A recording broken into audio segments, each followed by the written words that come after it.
Start करेंगे। ठीक है, तो फिजिक्स में सबसे पहले हम पढ़ने वाले हैं मोशन। मोशन क्या होता है कि अगर हमारे पास पोजीशन में चेंज आ रहा है टाइम के साथ। एक एग्जांपल देते हैं, उससे आपको ज्यादा अच्छा समझ आएगा। मान लो एक गाड़ी थी, ए पोजीशन पे थी, उसने कुछ डिस्टेंस ट्रेवल किया, वो जा रही है आगे बढ़ रही है, और वो बी पोजीशन पे आ गई। इट मींस कि उसने अपनी पोजीशन चेंज कर ली। पहले वो ए पे थी, ए के बाद वो बी पर आ गई। और मान लो उसने वो जो पोजीशन है वो 3 सेकंड में चेंज कर ली, है ना। मतलब कि उसने डिस्टेंस ट्रेवल किया, कुछ टाइम में ट्रेवल किया, तो उसे हम क्या कहेंगे, मोशन।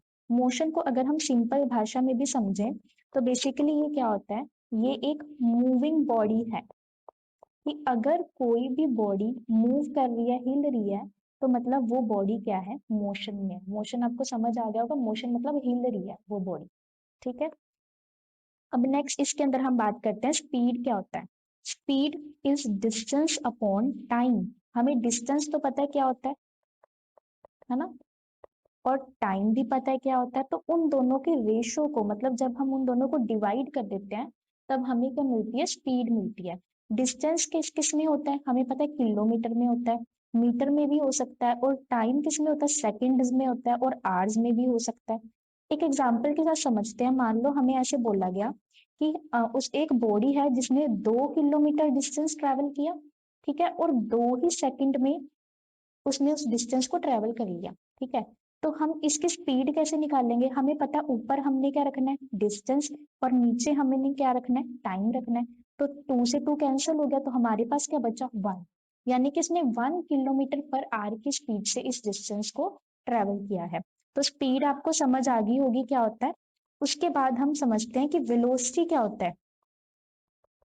अच्छा, वेलोसिटी जो है वो हमने अगर कोई भी डिस्टेंस ट्रेवल किया है ना, डिस्टेंस ट्रेवल किया है, और डिस्टेंस के साथ हमने डायरेक्शन को भी स्पेसिफाई किया है। फॉर एग्जांपल मैं कहूँ कि हमने 2 किलोमीटर डिस्टेंस ट्रेवल किया, और साथ में मैंने ईस्ट की तरफ वो डिस्टेंस ट्रेवल किया है। ठीक है, डायरेक्शन स्पेसिफाई कर दी, डिस्टेंस तो मैंने बता ही दिया, साथ में डायरेक्शन भी बता दी।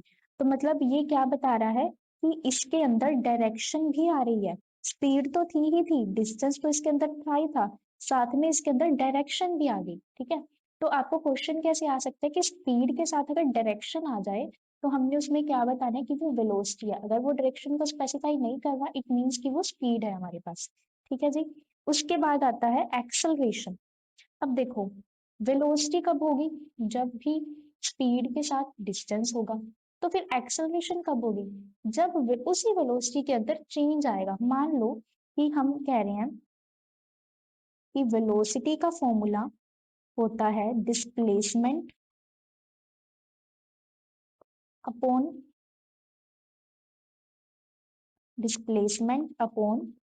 टाइम। हमने स्पीड का भी फॉर्मूला पढ़ा, स्पीड का फॉर्मूला था डिस्टेंस अपॉन टाइम, राइट। तो फिर इस डिस्टेंस और डिस्प्लेसमेंट में क्या फर्क है, मैंने आपको पहले ही बता दिया कि डिस्टेंस जो है वो तो एक सिंपल किलोमीटर है, जैसे कि हमने इतने किलोमीटर ट्रेवल किए, ठीक है। लेकिन यहाँ पे डिस्प्लेसमेंट क्या है, डिस्प्लेसमेंट है कि हमने इतने किलोमीटर ट्रेवल किए, साथ में हमने उस डायरेक्शन को भी बता दिया कि मैंने इस डायरेक्शन की तरफ ट्रेवल किए। ठीक है, तो यानी कि हमने 2 किलोमीटर ट्रेवल किए, हमने ईस्ट की तरफ ट्रेवल किए, तो ये क्या है, दिस इज डिस्प्लेसमेंट। ठीक है, तो आपको याद रहेगा कि स्पीड के फॉर्मूले में क्या था, डिस्टेंस, जो कि सिर्फ किलोमीटर ही बताएगा कितने किलोमीटर ट्रेवल किए, और जो वेलोसिटी है वो हमें क्या बताएगा कि हमने कितना डिस्टेंस कि कौन सी डायरेक्शन में ट्रेवल किया। ठीक है, तो वेलोसिटी और ये आपको क्लियर हो गया होगा क्या होता है। अब हम पढ़ लेते हैं कि एक्सेलरेशन। एक्सेलरेशन क्या था, एक्सेलरेशन था कि वेलोसिटी के अंदर कितना चेंज आ रहा है। ठीक है, लेट्स अंडरस्टैंड कि मान लो एक बॉडी है, वो कुछ स्पीड से ट्रेवल कर रहा है, डायरेक्शन को भी स्पेसिफाई कर रहा है, और साथ में हमें ये भी बता रहा है कि उस वेलोसिटी के अंदर ही चेंज आ गया। मतलब एक बॉडी थी जो 2 किलोमीटर पर आवर की स्पीड से जा रही थी, लेकिन एकदम से ना उसके अंदर उसने अपनी स्पीड को बढ़ा लिया, और फिर वो 3 किलोमीटर पर आवर की, मतलब 1 किलोमीटर पर आवर की स्पीड से वो ट्रेवल करने लगी। मतलब उसकी स्पीड में चेंज आया, पहले वो 2 किलोमीटर पर आवर की स्पीड से जा रही थी, और अब वो 1 किलोमीटर पर आवर की स्पीड से जा रही है, मतलब कि स्पीड के अंदर चेंज आया। वेलोसिटी के अंदर चेंज आया। तो जब भी वेलोसिटी के अंदर चेंज आता है तब हम उसको क्या बोलते हैं, एक्सेलरेशन, की वो बॉडी एक्सेलरेट कर रही है, मतलब कि उसकी स्पीड के अंदर चेंज आ रहा है। तो आई होप कि आपको ये 4 पॉइंट्स अच्छे से समझ आ गए होंगे। And if you do not understand please pause the video and go back so that आपको अच्छे से समझ आ जाए। ठीक है, सो नेक्स्ट हम बढ़ते हैं स्टूडेंट्स टाइप्स की तरफ कि कौन कौन से टाइप्स होते हैं। सो टाइप समझने के लिए आपको मोशन के बारे में पता होना चाहिए, वो मैंने आपको एक्सप्लेन कर दिया। तो मोशन जो है वो 2 टाइप्स के होते हैं, कौन से, uniform motion, non uniform motion.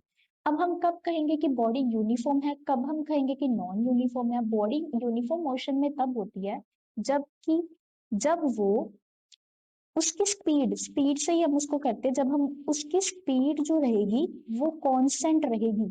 ठीक है, उसकी स्पीड जो रहेगी ना वो कांस्टेंट रहेगी, तब हम उसको क्या कहेंगे कि वो बॉडी जो है वो यूनिफॉर्म मोशन में ट्रेवल कर रही है। और नॉन यूनिफॉर्म मोशन का हम क्या कब कहेंगे कि अगर हम बोले कि वो बॉडी जो है उसकी स्पीड ही कांस्टेंट नहीं है, स्पीड नॉट कांस्टेंट। कहने का मतलब क्या है, कहने का मतलब ये है कि मान लो कोई बॉडी है, वो पहले तो 2 किलोमीटर पर आवर की स्पीड से जा रही थी, फिर वो जैसे आपको एक ग्राफ बताती हूँ, ग्राफ से आपको ज्यादा समझ आएगा स्टूडेंट्स। ये देखिए,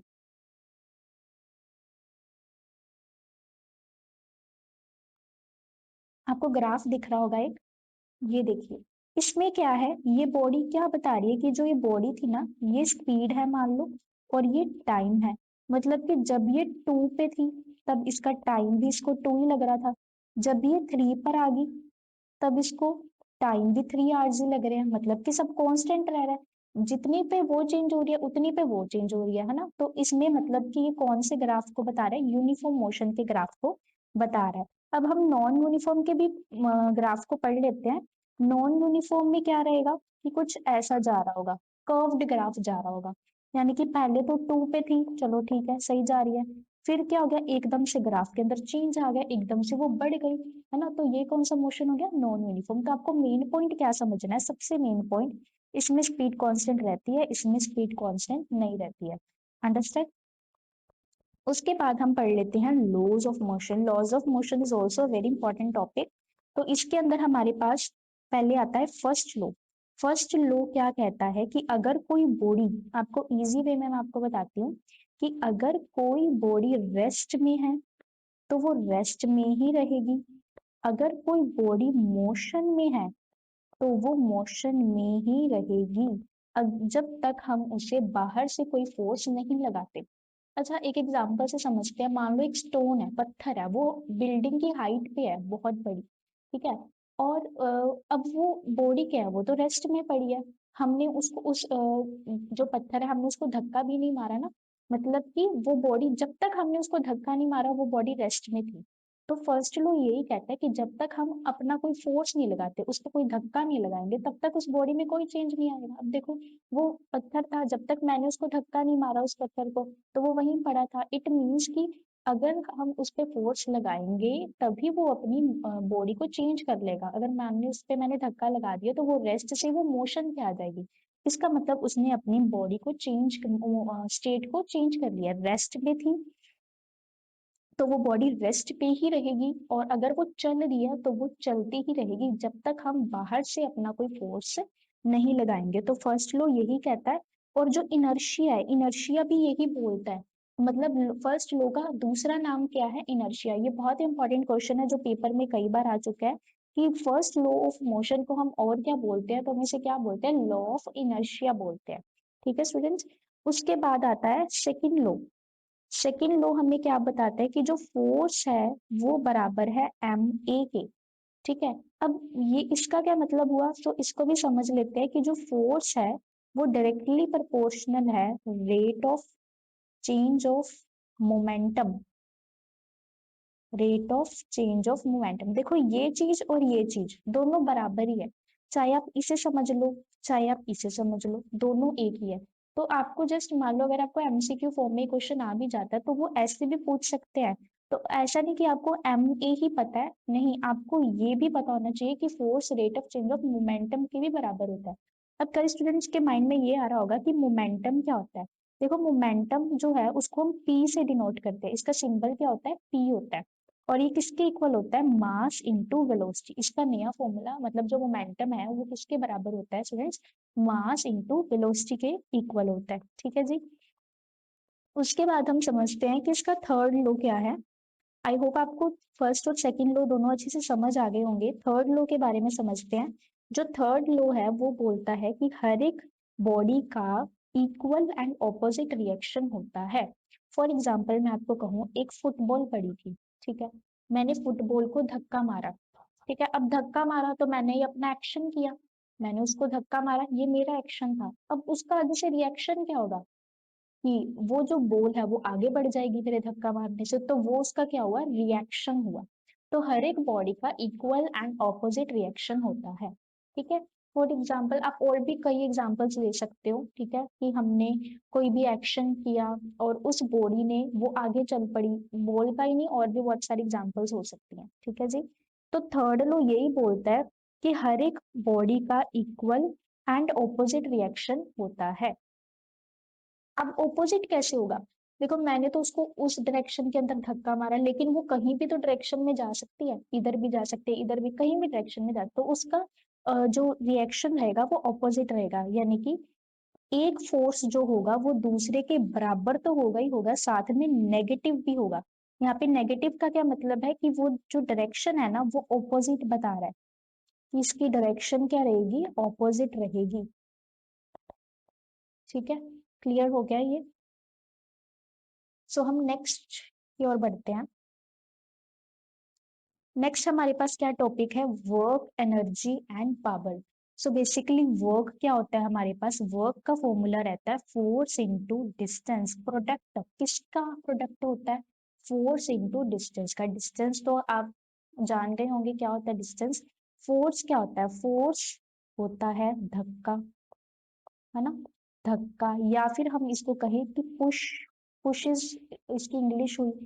हमने या तो उसको धक्का मारा है या हमने उसको खींच लिया, है ना, मतलब पुश और पुल इन दोनों में से कुछ भी किया, इसका मतलब हमने फोर्स अप्लाई किया। हमने किसी टेबल को धक्का मारा, हमने उसको क्या किया, हमने उस पर फोर्स लगाया और वो टेबल आगे बढ़ गया, तो मतलब हमने उस पर फोर्स लगाया। ठीक है। तो वर्क अगर आपसे पूछ लिया जाए तो वर्क क्या रहता है, फोर्स इंटू डिस्टेंस रहता है।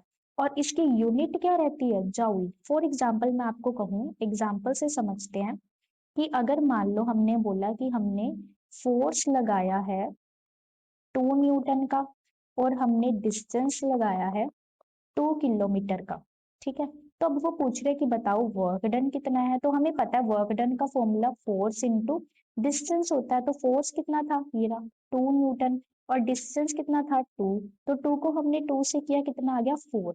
तो हमने इसके पीछे यूनिट क्या लगानी है, जाउल, कि मतलब वर्क को जब भी हमें पहचानना हो कि भाई ये क्या है, फोर्स है, डिस्टेंस है, क्या है, अगर हमें जाउल दिख गया मतलब वो किसकी बात कर रहे हैं, वर्क की बात कर रहे हैं, तो वर्क की जो यूनिट होती है वो क्या होती है, जाउल रहती है। ठीक है।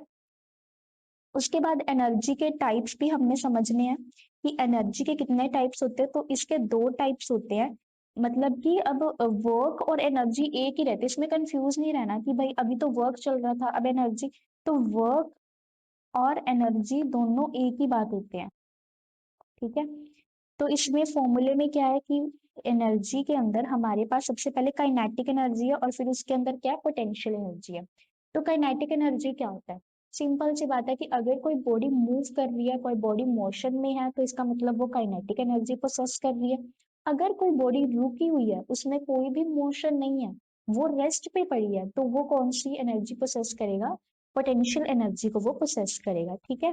तो ये इसी ब्रैकेट में आप शॉर्ट फॉर्म में लिख सकते हैं कि काइनेटिक एनर्जी का मतलब कि वो बॉडी मोशन में है, और पोटेंशियल एनर्जी मतलब पोजीशन, यानी कि उसने अपनी पोजीशन को चेंज नहीं किया, वो एक जगह पे खड़ा है। तो कोई भी अगर बॉडी रेस्ट पे है तो पोटेंशियल एनर्जी, कोई बॉडी मूविंग है तो काइनेटिक एनर्जी। ठीक है।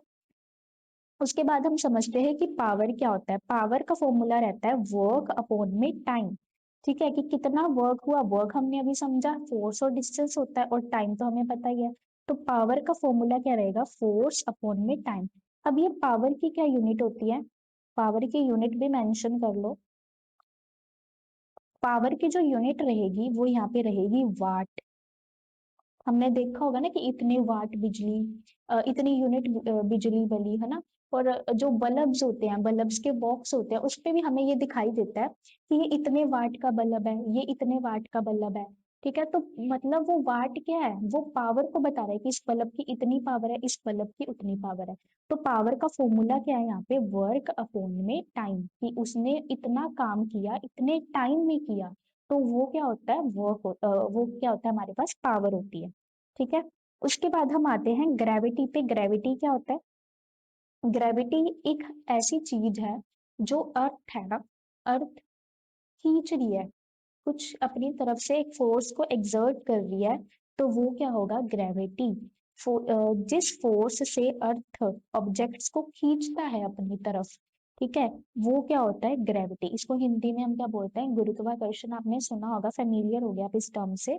ठीक है, उसके बाद आती है हमारे पास, हम ग्रेविटी की बात कर रहे थे कि जो ग्रेविटी है वो क्या है, कि किस फोर्स से जो अर्थ है वो ऑब्जेक्ट को खींच रही है, तो उसे हम क्या बोलते हैं, कि ग्रेविटी। ठीक है, अब ग्रेविटी को हम डिनोट किससे करते हैं, छोटे जी से डिनोट करते हैं। ठीक है, और इसकी वैल्यू क्या रहती है, 9.8 मीटर पर सेकंड स्क्वायर। ये जो वैल्यू है ना, ये फिक्स रहती है, तभी तो हमें एक स्पेसिफिक वैल्यू दे रखी है कि ये 9.8 है। तो जी की वैल्यू बहुत इंपॉर्टेंट है, कितनी होती है, 9.8 रहती है। ठीक है, और इसको हम mg भी बोलते हैं, यानी कि जो फोर्स है, ग्रेविटी एक तरह का फोर्स ही है ना, कि वो उस ऑब्जेक्ट को खींच रही है, तो उसको हम mg भी बोलते हैं। m यहाँ पे क्या है, मास है, और g यहाँ पे क्या है, ग्रेविटी है।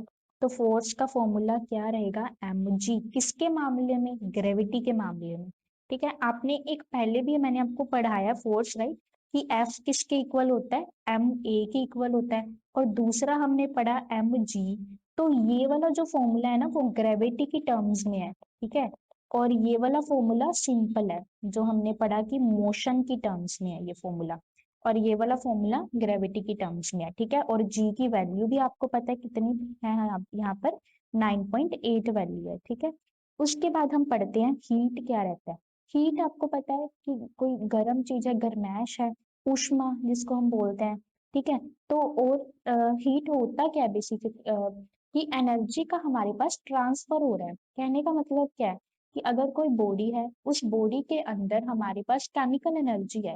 केमिकल एनर्जी क्या, केमिकल्स की वजह से है, तो उस केमिकल एनर्जी से उसने इलेक्ट्रिकल एनर्जी में कन्वर्ट हो गया, एनर्जी ट्रांसफर हुई, एक जगह से दूसरी जगह हुई, तो उसमें क्या रहती है, हीट। आपने ये भी देखा होगा कि जब भी हम कोई भी बल्ब लगा दिया, या फिर कोई भी इलेक्ट्रिकल चीज लगा दी, तो थोड़ी देर के बाद हम देखेंगे कि वो चीज गर्म हो जाती है। क्यों, क्योंकि उसके अंदर एनर्जी का ट्रांसफर हो रहा होता है, इलेक्ट्रिकल एनर्जी, जो उसके अंदर जैसे हमने सॉकेट लगाते हैं ना बल्ब पे, या फिर हमने बोर्ड पे सॉकेट लगा दिया, तो उससे क्या होगा, हमने अपना चार्जर लगा दिया, तो उसके अंदर इलेक्ट्रॉन्स, उसके अंदर क्या होता है, इलेक्ट्रॉन्स होते हैं, वो भागने लग जाते हैं।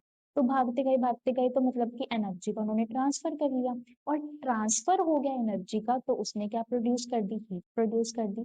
तो हीट क्या रहता है, एनर्जी का ट्रांसफर रहता है। ठीक है, उसके बाद जो हीट है ना, हीट के हमने मोड्स भी तो पढ़ने हैं, क्या होता है कि मोड्स किन किन टर्म्स में हीट ट्रांसफर होती है। तो इन तीन टर्म्स के अंदर हीट ट्रांसफर रहती है। अब इन तीन टर्म्स को भी समझते हैं। जो कंडक्शन होती है ना, वो एक्चुअल कंटेक्ट होती है। एक्चुअल कांटेक्ट मतलब कि हमने यहाँ पे रख दिया कोई भी बाउल, या फिर कोई भी बीकर रख दिया, नीचे जल रही है आग।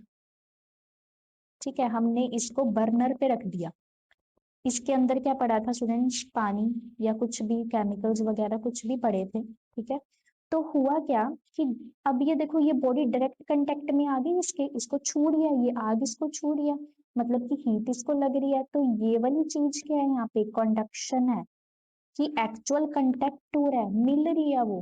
ठीक है, और कन्वेक्शन क्या होगा, अब देखो इस बॉडी के अंदर जब हमने इसको आग के ऊपर रख दिया, तो इसके अंदर वेपर्स भी तो बनेंगे, वेपर्स बनेंगे ना, इसके अंदर ये वेपर्स बन रहे हैं, तो ये ऊपर की तरफ जा रही है ना।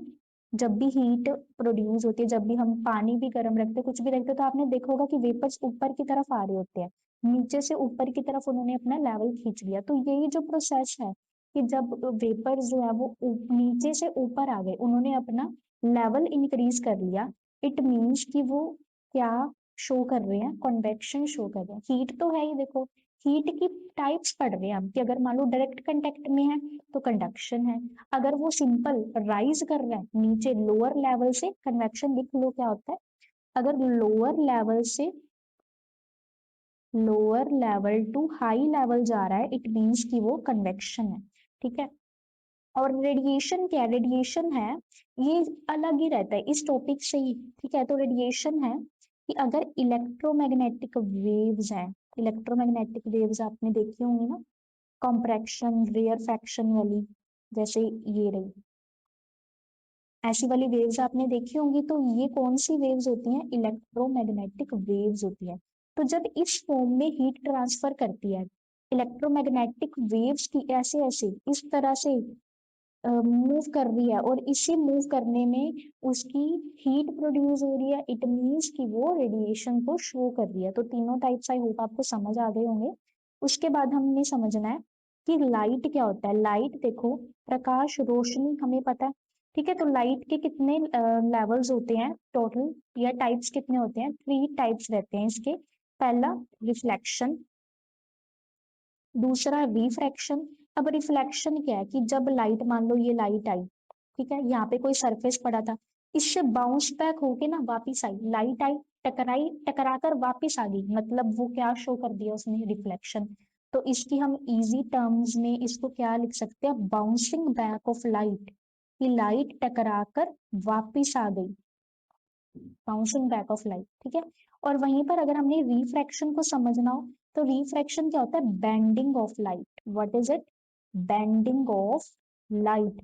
रिफ्रैक्शन के अंदर हमें डेविएशन और कन्वेक्शन दोनों हमें शो देखने को मिल जाते हैं, ठीक है। कि बॉडी डाइवर्ज कर रही है या फिर बॉडी कन्वर्ट। डाइवर्ज का मतलब क्या है कि मिली और वापस चलेगी लाइट, और कन्वर्ज मतलब ये लाइट आ रही थी और ये तीनों एक पॉइंट पे मिल गई, तो मतलब वो बॉडी कन्वर्ज कर गई, ठीक है।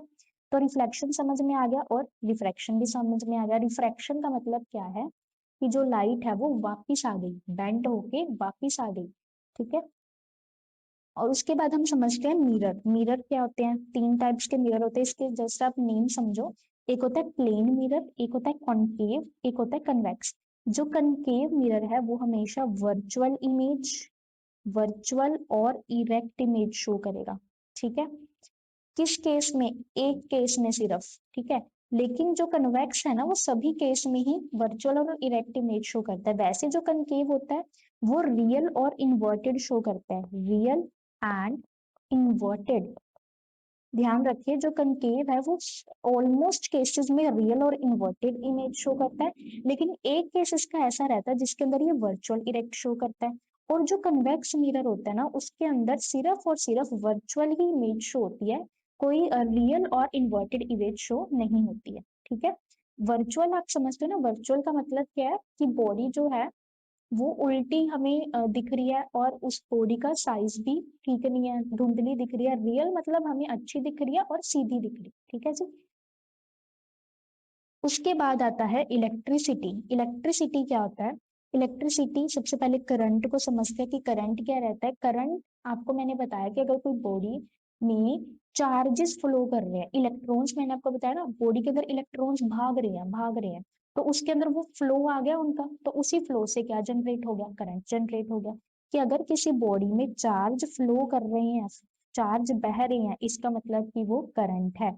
उसके बाद करंट की क्या यूनिट होती है, करंट की यूनिट एम्पियर होती है, ठीक है। कि 2 एम्पियर करंट फ्लो हुआ, 3 एम्पियर करंट फ्लो हुआ, तो उसकी हमें यूनिट स्पेसिफाई कर दी, ठीक है। उसके बाद हमें वोल्टेज के बारे में पता होना चाहिए। वोल्टेज आपने देखा होगा 3 वोल्टेज 4 वोल्ट, मतलब पोटेंशियल डिफरेंस को बता रहा है।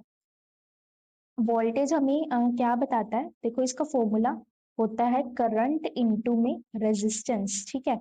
करंट हमने पढ़ लिया एम्पियर, इसकी यूनिट होती है। रेजिस्टेंस क्या होता है, देखो जो करंट को रोकता है ना कि नहीं मैंने करंट को नहीं बहने देना, तो वो क्या रहता है, वो रेजिस्टेंस रहता है। लेकिन जो करंट को फ्लो, जिससे चार्जेस फ्लो हो रहे हैं, देखो चार्जेस के फ्लो को करंट कहते हैं, और जो उस करंट को रोक रहा है उसको हम रेजिस्टेंस कहते हैं। और इन दोनों के प्रोडक्ट को जब हम इन दोनों को मल्टीप्लाई कर देते हैं तो क्या बनता है, पोटेंशियल डिफरेंस बनता है। तो V का फॉर्मूला क्या रहता है, IR। समझ गए वोल्टेज क्या होता है। उसके बाद ओम्स लॉ भी आपने पढ़ना स्टूडेंट्स। ओम्स लॉ क्या होता है, V is equal to IR।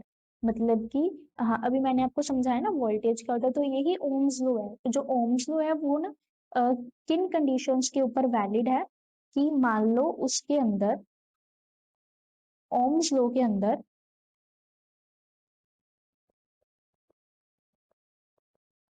देखिए, ओम्स लॉ जो है ना वो वैलिड किसके लिए है, अगर हमारे पास टेम्परेचर कांस्टेंट है, अगर हमने सिर्फ कंडक्टर लिए हैं तो सिर्फ उनके लिए ही पॉसिबल है। ये दो कंडीशन होनी जरूरी है कि उसका जो टेम्परेचर है वो कांस्टेंट होना चाहिए, चेंज नहीं होना चाहिए, और हमने कंडक्टर ही लेने हैं, तो वो क्या बताएंगे, ओम्स लॉ जो है वो इस कंडीशंस के लिए वैलिड होता है। तो ओम्स लॉ क्या होता है, आपसे कोई पूछ ले ओम्स लॉ एमसीक्यूज में आ जाए, तो सिंपल ये बताना है आपने, ओम्स लॉ क्या होता है, V is equal to IR, और किन कंडीशंस पे वैलिड रहता है, इन दो कंडीशंस पे ये वैलिड रहता है। ठीक है, नेक्स्ट।